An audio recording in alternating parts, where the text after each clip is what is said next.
What was Hamas thinking when they pulled off that dramatic terror move in Israel on the 7th of October, killing 1,400 Israelis, taking hostages and creating the environment for an all-out war with Israel? Was it a tactical move for something bigger or an error in judgment? When Hamas was creating the plan to send 5,000 missiles into Israel, did they think the Israeli government was just going to sit down, pat them on the back and invite them for dinner after killing Israelis? Were they even thinking of what the consequence would be for innocent Palestinians if Israel retaliated? Did they consider the death and destruction that would follow and the displacement of people in the densely populated Gaza? Did they really think they could win an all-out war with Israel, especially when Gaza from which they are operating is completely surrounded by Israel on one side and the Mediterranean Sea on the other side?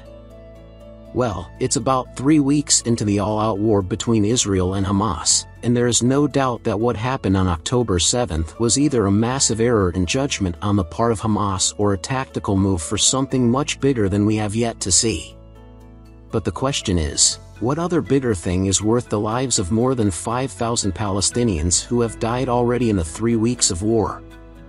And not to talk of the destruction that has happened especially in Gaza. From where we stand, in war, there are no winners or losers but casualties and destruction. And this is the evil of war. While nations fight, kill and destroy themselves, the owners of the companies that sell the weapons of war are smiling to the bank. They make their profit from pain, death, and destruction. I have a few questions. With all that is going on in Gaza, can we say that Hamas, who are the supposed leaders of Gaza, have failed the Palestinian people? I think the answer is a massive yes. They have failed woefully and should be ashamed of themselves.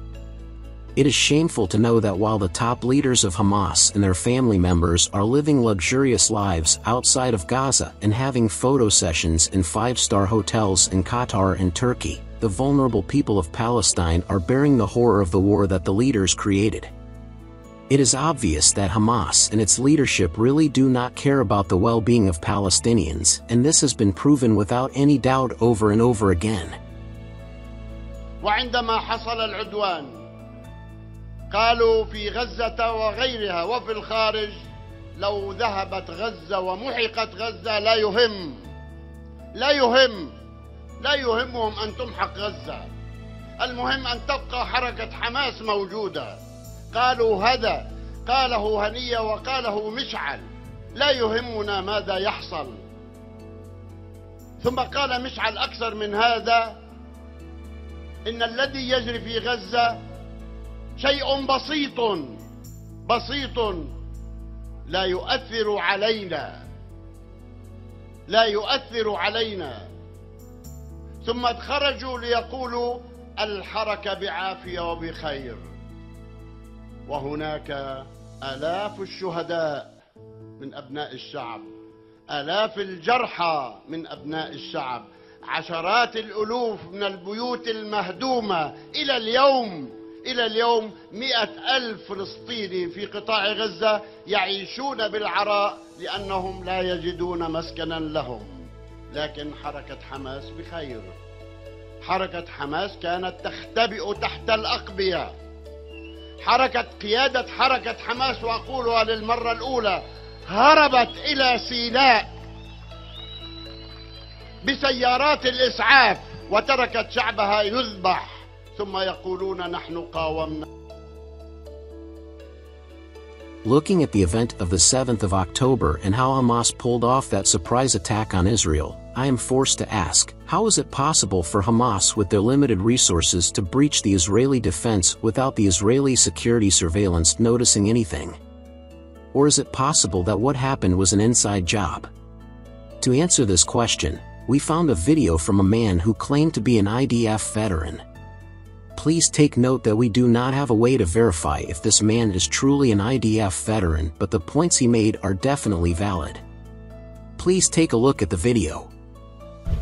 You don't think that there's anything fishy going on here? And I know all these things firsthand because I served on the Gaza border. And there's many people that say, oh, well, this was just a breach. No, that's not a breach. I'm sorry, that's not a breach. That's an inside job. So we're all trying to make sense of what happened on October 7th, which is Shmini Atzeret.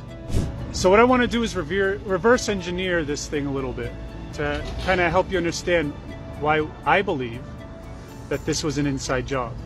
September 1st, the Israeli government confiscated the weapons of the security teams in the Gaza Belt communities. Why that happened, nobody knows. Fast forward to September 10th.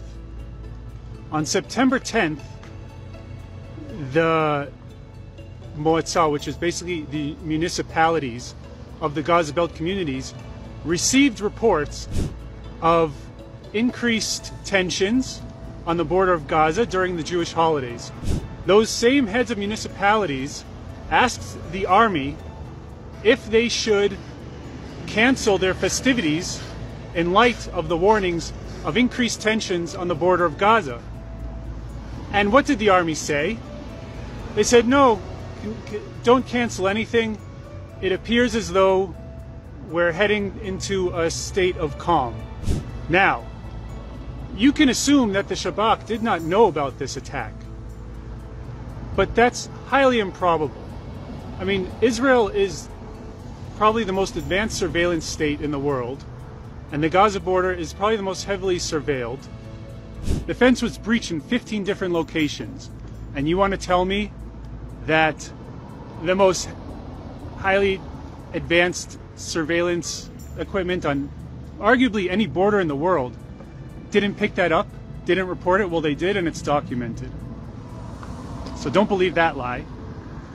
Now, once thousands of Gazans on pickup trucks and hang gliders invaded Israel, which apparently nobody knew about, right? Okay, you believe that? Which apparently no one knew about. They had 7 hours to kill everyone in their path, completely destroy kibbutzim. Not only that, take hostages back to Gaza, unscathed, unopposed. Do you know how long it takes an attack helicopter to get activated and blow up any one of those tractors or pickup trucks or hang gliders that invaded Israel? Less than 5 minutes. And I know all these things firsthand because I served on the Gaza border. Less than 5 minutes. It all could have been over. It could have been a 5 minute, it could have been a matter of 5 minutes before the whole thing was upended. And instead they had 7 hours, possibly 8, to conquer kibbutzim, kill thousands, and bring back hostages alive, unopposed. And there's many people that say, oh, well, this was just a breach. No, that's not a breach. I'm sorry, that's not a breach. That's an inside job.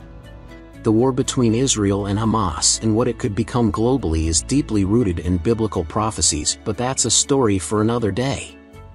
Nevertheless, our sincere condolence goes to the families of the Israelis and the Palestinians who have lost their lives. We do hope and pray that this war be stopped and thus save more people from dying needlessly.